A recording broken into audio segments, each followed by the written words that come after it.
हम भारतीय न्यूज, आपकी सोच से भी तेज खबर। राजनीति के आंगन से जुर्म की दुनिया तक, ग्रामीण इलाकों से शहर की गलियों तक, प्रदेश की हर छोटी बड़ी खबर से करेंगे आपको रूबरू। नमस्कार, आप देख रहे हैं हम भारतीय news channel. Sunny Kumar report के साथ थोमकार कैमरामैन। फिरोजाबाद धरना से अभी तक नहीं उठे मजदूर। 11 तारीख से चल रहा है धरना प्रदर्शन, पर मजबूर उठने का नाम नहीं ले रहे हैं। उत्तर प्रदेश जिला फिरोजाबाद रेना की पुलिया पर चूड़ी जुड़ाई मजदूरों ने 11 तारीख से धरना पर बैठे हुए थे, जो कि अभी तक किसी भी पदाधिकारी और अधिकारियों ने उन गरीबों की एक भी बात नहीं सुनी। चूड़ी जुड़ाई मजदूर चिल्ला चिल्ला के कह रहा है, पैसा बढ़ाओ। मजदूर अपना पेट काट कर पैसे कमाते हैं और कारखाने वाले गरीबों का पेट काट रहे हैं। हमारी महिलाएं पूरी रात बैठकर जुड़ाई करती हैं और बाद में उन्हें पैसे रेट से कम मिलते हैं। 11 तारीख से लेकर 20 तारीख तक उनकी कोई भी सुनवाई नहीं हुई। कोई भी अधिकारी आकर कह जाते हैं आपकी मांगे पूरी हो जाएंगी, परंतु वे फिर वापस नहीं आते हैं और न उनकी मांगे पूरी होती हैं। हमारा नाम कमला देवी। कहाँ पे रहते हैं? झलकारी नगर में। तो ये धरना रखा है आपने, कब से रखा है? 11 तारीख से। अभी तक कोई सुनवाई हुई? कोई सुनवाई नहीं कर रही। शासन प्रशासन कोई सुनवाई नहीं करे। ये यहाँ का मनीष सैया है जो वो सारे प्रशासनों का कान मेट रहा है। सीधी बात है, सारी है वही सारे मजदूरों को परेशान कर रहा है। अभी तक कोई भी अधिकारी आया नहीं आया? अधिकारी आते हैं, सो वादा कर जाते हैं, चले जाते हैं। सांसद भी आए, 5 बजे का वादा करके चले गए। हमारे मानव जी आए, उनके सामने उन्होंने सामना नहीं करने दिया मनीष सैया ने।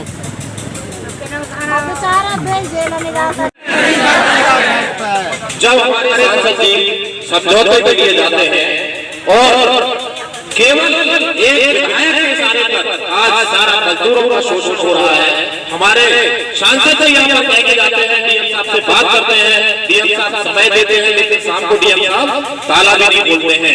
अब आप ये बताइए कि पूरे जिले का एक सांसद खड़ा हुआ है, एक विधायक खड़ा हुआ है, लेकिन विधायक अपनी बिरादरी का पूरा फायदा उठा करके इनके बिरादरी के कुछ मंत्री हैं, कैबिनेट मंत्री हैं, सुरेश खन्ना जी जैसे लोग, वो जो है उसको पूरा सपोर्ट करते हैं। आपने देखा कि गरीबों का जिला अस्पताल भी पूरा लूट के खा गया है। ऑक्सीजन भी प्राइवेट में देती है गरीबों की ऑक्सीजन मुसाफरी में। जिला अस्पताल हमारा 102 डॉक्टर नियुक्त है जहाँ पर, आज वहाँ पर 10 डॉक्टर भी नहीं है।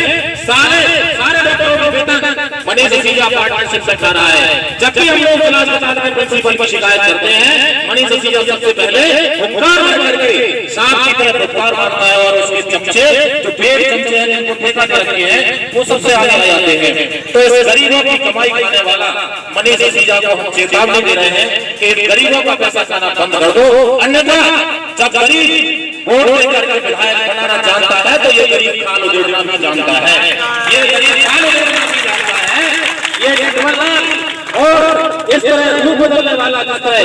हालांकि लोग कहते हैं कि जो है बहुत ताकतवर हो गया, बहुत ताकतवर हो गया। मैंने ये कहा कि आसाराम बापू से ज्यादा ताकतवर नहीं हो गया। आसाराम बापू ने भी कम से कम 20 साल लोगों को बेवकूफ बनाया था, लेकिन बाद में उनकी असली जगह कहाँ पर है? जेल में। इसी तरह इस बहुरूपिये के लिए आप लोग केवल अपनी वोट की ताकत, एक साथ की ताकत दिखा दो, ये बहुरूपिया जेल में होगा। जब भी कोई गरीब यहाँ विधायक बनेगा ये जेल में होगा, 100% जेल में होगा। आप लोग केवल अपनी एक साथ की ताकत बनाए रहिए। जब जैसे जैसे चुनाव आता है ये हाथ जोड़ करके जी का हो है, जी रोटी खिलाए जाइयो, ऐसे बातें कर करके आप लोगों के बीच में बहती कहके, और जब आप अपने काम के लिए जाना तो अजगर की तरह फुफकार मारता है और बदतमीजी के साथ बात करता है। आप लोगों ने देखा कि नहीं? इसलिए ऐसे बहुरूपिया नटवरलाल से सावधान रहने की जरूरत है। उसके लोगों को विचारों पर घूमते हैं और वे वोट वोट करने की कोशिश भी करते हैं। सावधान रहिए। मैं आप लोगों से वादा करता हूँ, जो आज आरोप लगा रहा है कि ये चुनाव लड़ने के लिए घूम रहे हैं, मैं कभी कोई चुनाव नहीं लड़ना चाहता हूँ, न लड़ूंगा, ना मेरा कोई उद्देश्य है। मेरा केवल उद्देश्य है कि जो सही है वो सही होना चाहिए और जो गलत है वो गलत होना चाहिए। केवल इसके लिए संघर्ष करते हैं। हमारा कोई आदमी चुनाव लड़ने के लिए कभी तैयार नहीं था, ना है, न रहेगा। हम लोगों को चुनाव से कोई मतलब नहीं है। केवल गलत का विरोध करना है और सही को सामने लाना है, ये हमारा काम है। तो गरीब का बढ़ाना जानता है तो गरीब खाल देखना भी जानता है। मैं कहना चाहता हूँ भ्रष्टाचारियों से सुधर जाओ, अन्यथा सुधार किए जाओगे, अन्यथा सुधार किए जाओगे। मैं चैलेंज करके कहता हूँ कि गलत का विरोध होगा, अत्याचारियों का अंत होगा। आप लोग यूनियन बनाए रहिए, संगठन बनाए रहिए और सब एक साथ रहिए। एकता में बहुत बड़ी ताकत है। ये लखनऊ में भी इस तरह का संदेश देता है कि हमारे अलावा कोई दूसरा आदमी जो है खड़ा ही नहीं हो सकता, बोल ही नहीं सकता है। ये समय निकल गया है। ये भट्टियों में दबाने का काम करते हैं, गरीबों को दबाने का काम करते हैं और पुलिस से उठवाने का काम करते हैं। लेकिन अब ये सब नहीं चल पाएगा। लगातार मैंने विरोध किया और इसने मेरे लिए बहुत कोशिश की, लेकिन कुछ नहीं कर पाया, न कर पाएगा, क्योंकि सच्चाई की हमेशा जीत होती है और सच्चाई की हमेशा जीत होगी। आप लोग इसी तरह अपना संगठन मजबूत रखिए। मानव जी के जो है आदेशानुसार हम सब लोग काम करेंगे।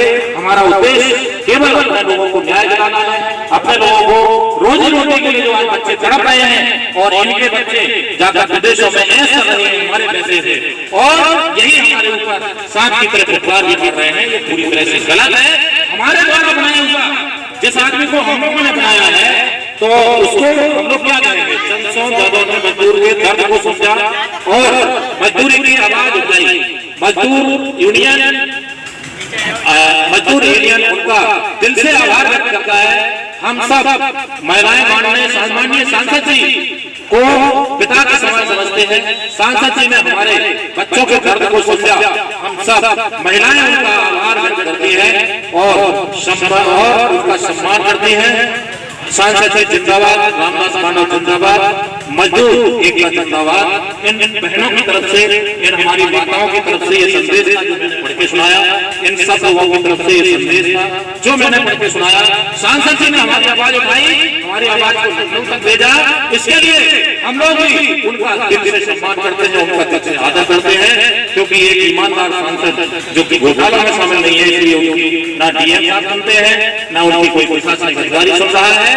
जो आदमी लगातार घोटाले कर रहा है और घोटाला को संरक्षण दे रहा है, अधिकारी इसके पीछे पूछ लगा करके भेज घूम रहे हैं। ये सब नहीं होने दिया जाएगा, इसका विरोध किया जाएगा।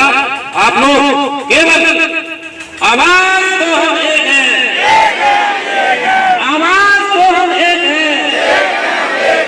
मजदूर यूनियन, मजदूर यूनियन, मानव की संघर्ष करो, प्रजापति संघर्ष करो, प्रजापति संघर्ष करो। गरीबों की आवाज लखनऊ तक पहुंचेगी और निश्चित धरना पे जब से धरना चालू हुआ है तब से हम लोग धरना कर रहे हैं। तो आप धरने पे बैठे हो, आपकी क्या क्या मांग है? हम लोगों की मांगे हैं कि जो प्रशासन ने निर्धारित किया है कि जो जियो है उस जियो को के हिसाब से लिखा पढ़ी में हम लोगों को यहाँ आश्वासन मिले, तब मजदूर जो है। और जबकि प्रशासन सब चीज़ मानने को तैयार है, लेकिन लिखित में देने के लिए तैयार क्यों नहीं है, ये बात समझ में नहीं आ रही है।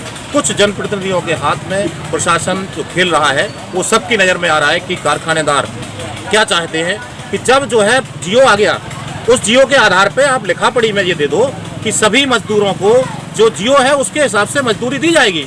तो उस चीज़ को प्रशासन लिखित में देने के लिए तैयार नहीं है। इसी बात को लेकर के आंदोलन चल रहा है, और जब सामंजस्य बैठ जाएगा और निश्चित रूप से जब हमारी मांगें पूरी हो जाएंगी, हमारे मजदूर भाइयों की मांगें पूरी हो जाएंगी, धरना खत्म हो जाएगा। तो आपकी मांगें कितनी हैं? हमारी मांगें वो लिखित में पूरी दे चुके हम लोग प्रशासन को, और प्रशासन के पास पूरी लिस्ट है कि जिस तरह से जिन दरों के हिसाब से हमारा जो है, जब जैसे उन्होंने कहा कि हम लोग 3000 रुपये के हिसाब से हम लोगों ने मजदूरी दी, और मजदूर लोग मान भी गए कि ठीक है आपने 3000 का जियो तैयार किया है, लेकिन आप लोग उसको लिखा पढ़ी में हमारे लोगों के बीच में आप दीजिए। लेकिन उन्होंने एक सिंडिकेट खड़ा कर लिया, उस सिंडिकेट के लिए गिने चुने अपने अफसर उनके बीच में मनवाना चाहते हैं, जबकि मजदूर भाइयों का कहना है हमारे कि आप लोग हमारे बीच में, हमारे नेता रामदास मानव के बीच में आप लोग लिखा पढ़ी में दीजिए। उसके लिए सभी मजदूर मानने को तैयार हैं और धरना भी समाप्त करने को तैयार हैं। और कौन? आपका नाम? मेरा नाम प्रवीण उमराय है। कहाँ पे रहते हो? मैं टापा कला में रहता हूँ। सामाजिक परिवर्तन दल से हैं हम लोग। ये धरना कब से बैठा है? ये धरना 11 तारीख से चल रहा है। चूड़ी जुड़ाई श्रमिक मजदूरों का धरना प्रदर्शन ये चल रहा है, और यहाँ पर हमारे विनोद प्रजापति जी पिछले 11 तारीख से यहाँ पर भूख हड़ताल पर बैठे हुए हैं। आज तक कोई सुनवाई नहीं हुई? अभी तक शासन प्रशासन द्वारा कोई सुनवाई नहीं हो पाई है, जिसके कारण ही इतना लंबा संघर्ष इन लोगों का, मजदूर लोगों का चल रहा है।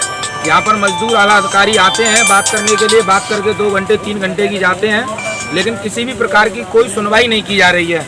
हम मजदूरों की मांग सिर्फ इतनी है, जो न्यूनतम हमारी रेट तय की गई है, जो विधानसभा में हमारे लिए जो जियो तैयार किया गया है 3000 रुपए की रेट और 14 तोड़ों पर 1 लीटर तेल, वो हमको दिया जाए। जो हमारा मेहनताना बनता है, जो हमारे रुपए बनते हैं, वो हमारे खाते में दिए जाए, जिससे कि हम मजदूरों के पास ये रिकॉर्ड रह सके कि हम कुछ कमाते हैं, कुछ खाते हैं। हमको नगद पैसा दे दिया जाता है और मनमाने तरीके से रुपया दिया जाता है, जिसका कोई कारखानेदार हिसाब देने के लिए तैयार नहीं है।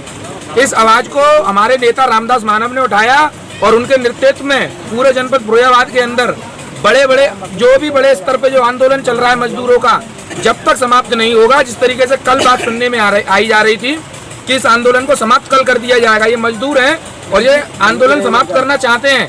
मैं बता दूं, जो प्रशासन जो इस बात को कह रहा है कि आसानी से ये जो लोग कह रहे हैं इस प्रदर्शन को आसानी से खत्म कर दिया जाएगा, तो मैं उनको चेतावनी दे दूं कि ये जो आंदोलन खत्म करने की बात कर रहे हैं, तो किसी के बाप से हम खैरात या कोई भीख तो मांग नहीं रहे हैं। सुबह से लेकर के शाम तक एड़ी अपने चोटी का पसीना एड़ी तक बहाते हैं, उसका मेहनताना मांग रहे हैं।